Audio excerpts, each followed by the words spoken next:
cadrul instituției au fost schimbate complet toate termopanele și sistemul termic a încăperii, începând de la punctul termic din subsol, pe tot perimetrul școlii, pe tot interiorul. Deja în primele 2 săptămâni, făcând un calcul al consumului, noi am observat că mai bine de 30% din energie vom putea economisi pe timpul sezonului de iarnă. Este mult mai plăcut să jucăm după această construcție, este mult mai cald. Eu mă simt bine, confortabil, este foarte comod.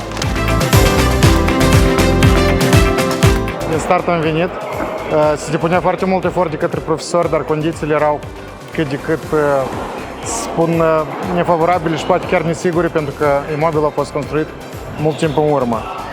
După implementarea proiectului ăsta, chiar și cu venirea timpului mai rece anul, observăm că copiii vin și nu au nevoie de a doilea set de haine. Totodată nu transpiră așa de abundent și sper să ne dezvoltăm capacitățile noastre sportive la un nivel mult mai calitativ.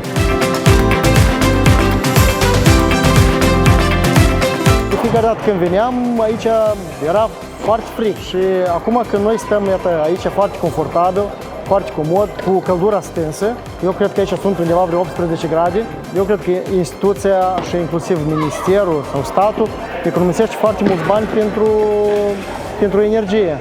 Pe de altă parte este și factorul ecologic, mai puțin ser, mai puțin particule nocive în aer. Da? You know, USAID, our goal is to improve the livelihoods of the Moldovan people in a way that makes sense.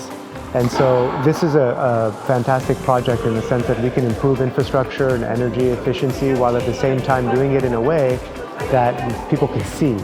You know, having here, it's quite a cold day outside, and for young athletes to be able to train here day by day, year by year, improve, maybe go and win competitions thanks to the energy efficiency that we've been able to bring to a building like this.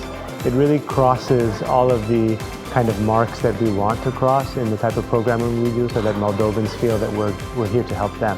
Țin să mulțumesc proiectului USAID, care împreună cu echipa MESA au dus la bun sfârșit acest proiect și ne-au ajutat să căpătăm condițiile bune pentru copii.